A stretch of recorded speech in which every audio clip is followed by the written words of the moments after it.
Standard gauge and narrow gauge. What's the difference? Let's find out. On the island of Sodor, there are many different kinds of engines, but only two kinds of track: standard gauge and narrow gauge. Whether they are steamies or diesels, most of the engines on Sodor run on standard gauge track.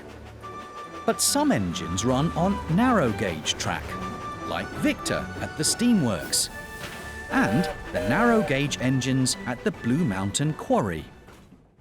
Good morning, Thomas. Good morning, Sir Handel. Narrow gauge engines are smaller than standard gauge engines, and their wheels are closer together. That's because narrow gauge track has rails that are closer together. Because narrow gauge track is smaller and lighter to carry and build, it is better for use high up in the mountains. And because narrow gauge engines are small and the tracks are narrow, they can make tighter turns in the mountains and other small spaces, like the steamworks.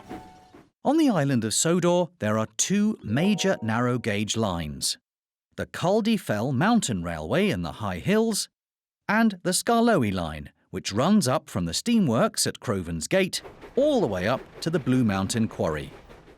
The Fat controller is in charge of the standard gauge lines on the island, and the narrow gauge lines are run by the Thin controller. The wheels of standard gauge engines like Thomas are too wide to fit on narrow gauge track, and the wheels of narrow gauge engines are not wide enough to fit on standard gauge track. It's the same for narrow gauge trucks too. At the Blue Mountain Quarry, all the stone that's collected by the narrow gauge engines has to be transferred to standard gauge trucks before it can be taken on the Fat controller's railway.